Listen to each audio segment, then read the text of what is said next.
Hey everybody, it's Wes Lewis. I'm gonna get back to the soccer videos tomorrow. I actually just wanted to chat with you guys a little bit. Those that don't know, yes, I do coach college soccer also at Ferrum. I'm one of the assistant coaches there, and I have a lot of questions from people right now about juniors. What do they do? Because this is a weird time.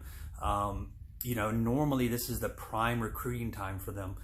Because they're at showcases this summer and their high school season this spring or club season this spring or whatever it is. That's the chance when a lot of college coaches are really getting to see you and make their decisions on that, the 2021s.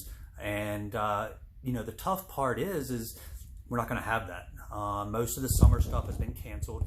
Obviously the spring seasons have been canceled. And so here's my advice to you. Find some video. If you have some most recent, make some clips. Now, when you do this, don't just throw in there, oh, look at this goal I scored and stuff like that.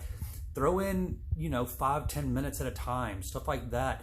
Highlights are great. You can still have those, but anybody can make a highlight video. Everybody has probably scored goals or something like that. We want to see what you do during the game. If you lose the ball, are you the first one to fight to get it back? How do you recover on defense? Are you showing for the ball when your team has it? Are you making runs even if you don't get the ball?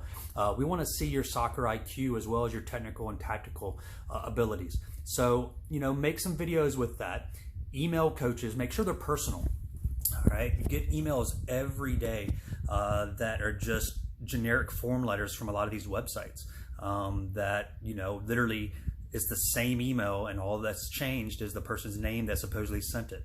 So make it personal. Do some research. Learn about their past. Who are the school's rivals? What formation and system and style is that coach attempting to run? Watch some of their games.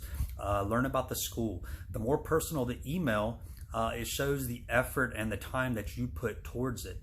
And that's big time. That's huge for getting to know the college coaches as well as them being able to get to know you. Lastly, when you're looking at schools, make a list. The biggest thing for colleges, you need to find where you're going to be happy without soccer, okay? Because you never know. And so find a school that, suits you and is going to make you happy every day. And so if you like the outdoors, then you may not want a school that's in the big city. If you hate the outdoors, then you don't want to go to a school that is primarily, out in the rural areas or something like that. Do you want a school where people know you and the professors know you by name? Then you may be looking for a smaller school. If that's not important, then you may be looking for one of the bigger schools. There's so many different things in there before you even get to soccer. And then obviously coaching style. Every coach is different.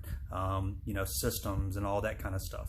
So anyway, start making lists, pros and cons. Start going online, doing some research of the schools, and also start making a list because probably the biggest mistake is the athletes I work with, they believe they have to sell themselves to the college. That's not the way it should work. The college should be trying to sell themselves to you.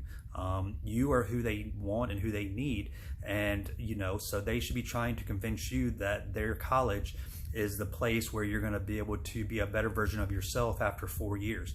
And you're also going to enjoy your soccer, but you're also going to have a family. You're going to have friends for life, and that's important. So anyway, just a few words of advice from me, my thoughts, my opinions. If you have any questions, be sure and ask. And also, if you're a sophomore, get going with it too. Start getting a list together of D1s, D2s, D3s. There's pros and cons to each. All right, everybody stay healthy, and we'll catch you later.